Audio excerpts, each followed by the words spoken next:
Hey everybody, welcome to Method Test Prep's Facebook Live presentation. I am here today to talk to you about commas.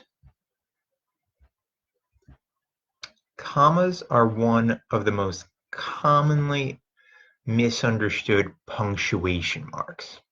When I look at students' papers, I often see it's like they had a bag of 20 commas and they just scattered them across their essays, hoping that they put them in the correct area. Well, today I'm here to tell you a bit about how to use commas correctly. This is important for the SAT and ACT, no doubt about that. But frankly, it's also important for almost every area of life. No matter what your career path is, you're probably going to have to do a writing sample at some point. So knowing how best to use commas is extremely, extremely important. So today what we're going to do is we're going to figure out how they'll appear in the SAT and ACT, but also how you can perhaps better use them in your writing, all within the next 15 minutes.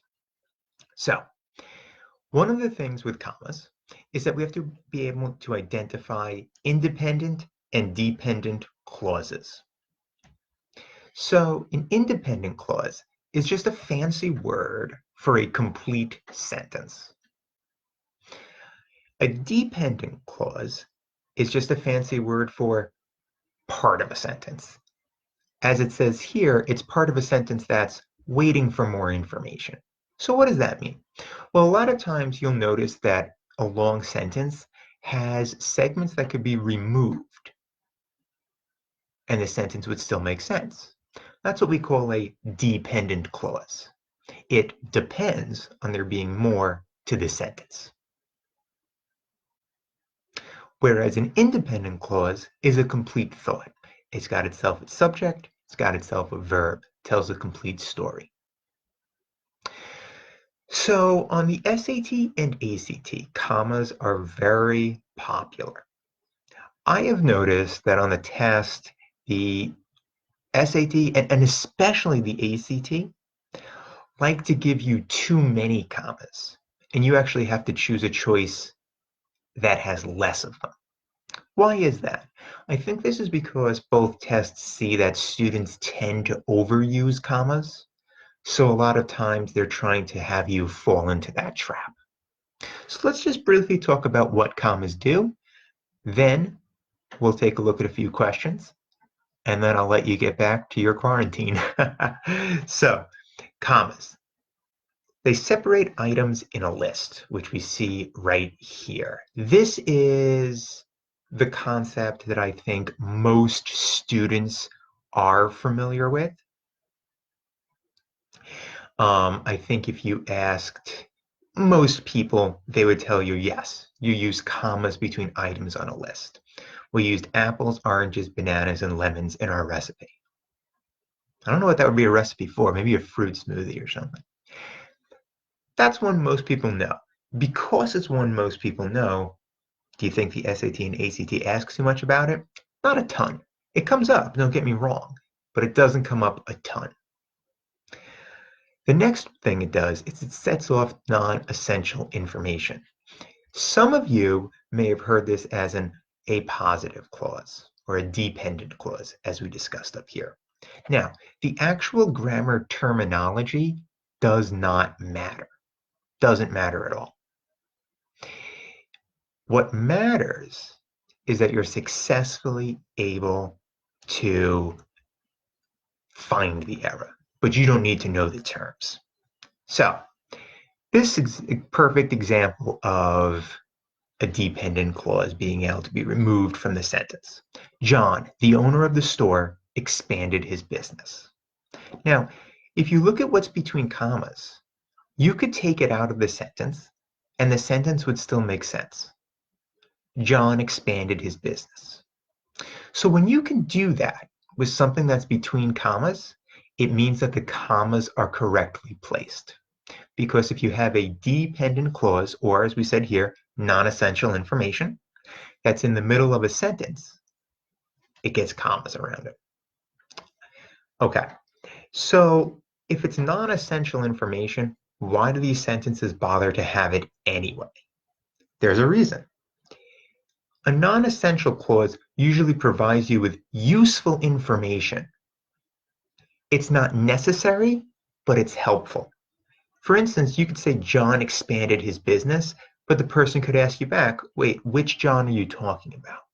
So by having the non-essential clause in there, you're helping the reader feel certain about who or what you're talking about.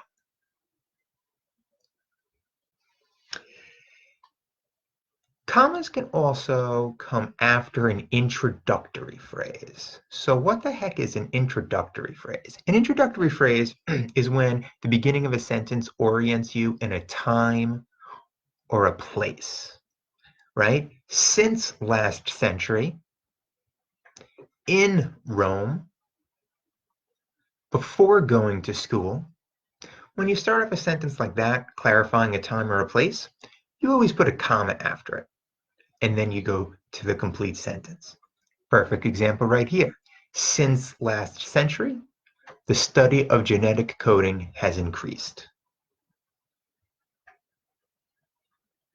And you see it again in the next example. After he rebuilt it, the theater had a thriving arts scene. Now, this right here is a super important tip. This is something that drives your English teachers crazy. Between two independent clauses, a semicolon, which is this, is necessary. So, what does this mean? If you have two complete thoughts, two complete sentences, you can never, ever, ever separate them with a comma. Comma cannot do it. You can do it with a comma in a linking word like and, but you can't do it with just a comma. I can guarantee you, sitting here right now, that when you take your SAT, when you take your ACT, if you were to take the GRE, if you were to take any standardized test, they're going to have a question on comma usage in regards to separating two complete sentences. You can never do it. So long as you know a comma can't separate two complete sentences, you're going to be getting more questions right. If you came in here today and you weren't aware of that, or it just wasn't something you thought about too often, I can guarantee you this is like 4 or 5 more questions you would get right on the ACT. Okay, now let's look at an example. This first one says, whichever direction the film ultimately takes, the final cut will show the indelible mark of his mentor. Now we have some words in here you may not know, like indelible, right? That doesn't really matter. Try not to get distracted by complicated wording. Just focus on whether or not the comma is needed. So are we starting with an introductory phrase here? I think we are, right? Whichever direction the film ultimately takes. That kind of seems like it's just introducing a concept. And then the rest of the sentence, if you read it, could stand completely alone. That means we would want a comma separating it, which is why the answer is no change. Before you say anything, you're like, wait a second. On these tests, how often is no change going to be the answer? The fact of the matter is, it's the answer relatively often.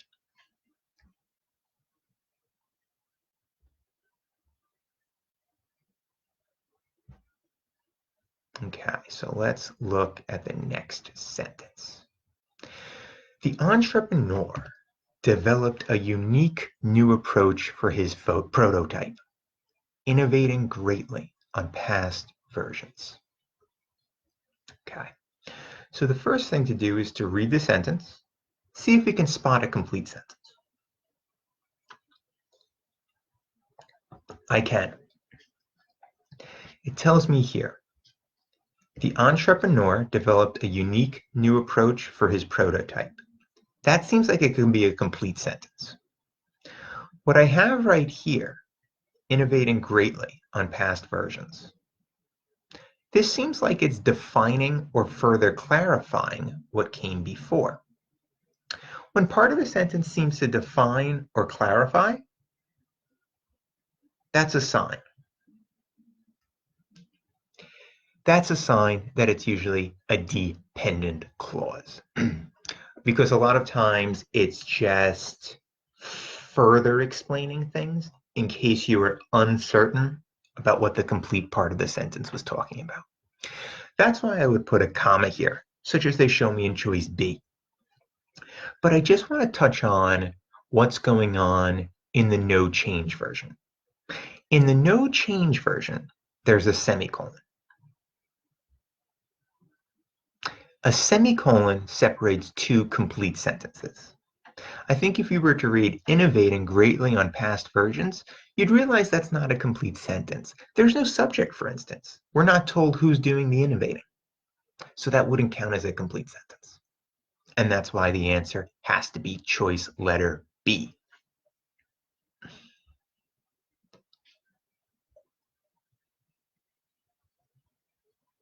Here is a very common misunderstanding of commas.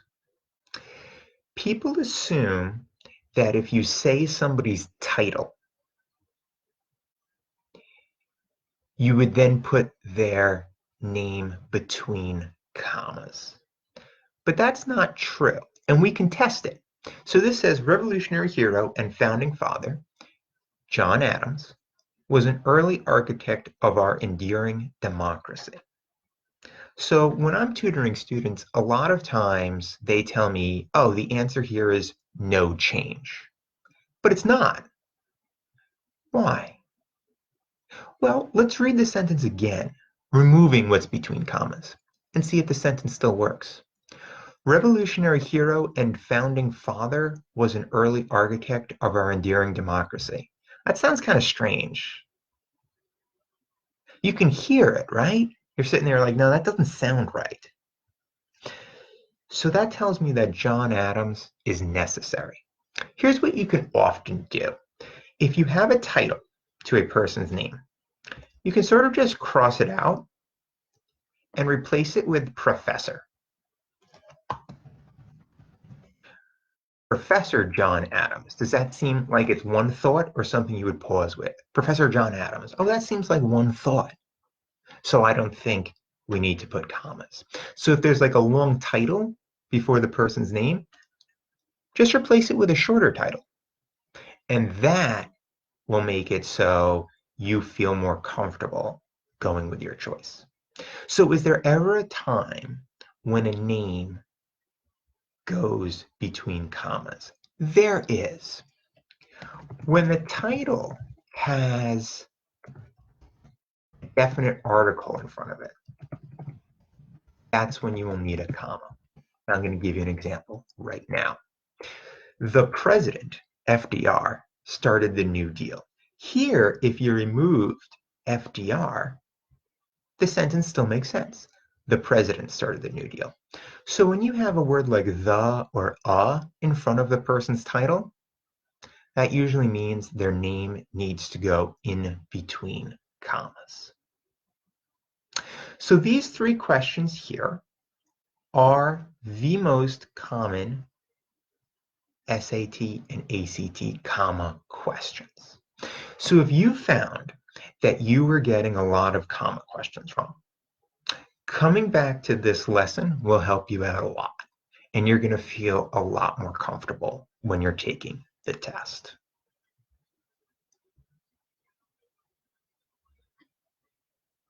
So, for those of you interested in more instruction, we have an online self-paced program which has a reduced cost due to all the school closures. We want to make it accessible to more people.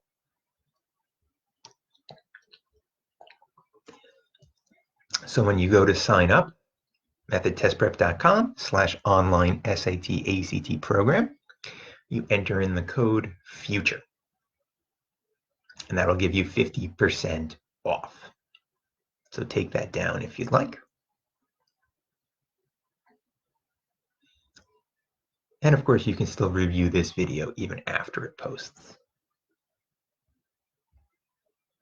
We also have live online classes, ACT Power classes, starting March 21st. What these do is they review specific subjects from the ACT or SAT.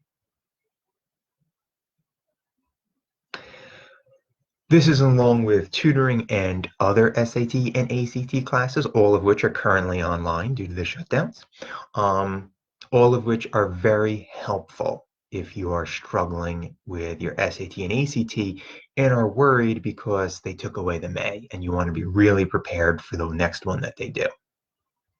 In addition, we have plenty of tutors who can help with other subject matters that you might be struggling with while you're home from school. So, I hope you found this helpful, and I hope that you feel just a little bit better dealing with commas. Have a great day. Bye.